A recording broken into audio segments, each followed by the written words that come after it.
কবি নজরুল ইসলামের একটা কথা ছিল কিংবা একটা লেখা এরকম ছিল, আমি জানি চিরজীবন আমাকে কাঁদতে হবে, কারণ আমি যে তোমাকে চেয়েছি। আসলেই আমি যে তাকে চেয়েছি এই জন্য আমাকে সারা জীবন কাঁদতে হবে, কারণ আমি তাকে কোনোদিন পাবো না, আর পাইনি বলেই আমার কান্না করতে হয়।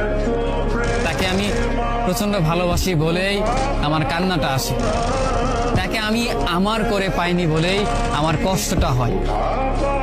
কবি নজরুল ইসলামের লেখাটা খুব দারুণ ছিল।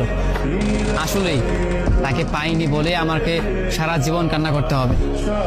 যদি সে আমার এই ভালোবাসাটা বুঝতো, আমার এই অসীম ভালোবাসাটা বুঝে আমাকে একটু বলতো যে আমি অন্যদের মতো কখনোই তোমাকে ছেড়ে যাব না, তাহলে বিশ্বাস করুন পৃথিবীতে হয়তো আমার চাইতে সুখী মানুষ আর কেউ হতে পারতো না।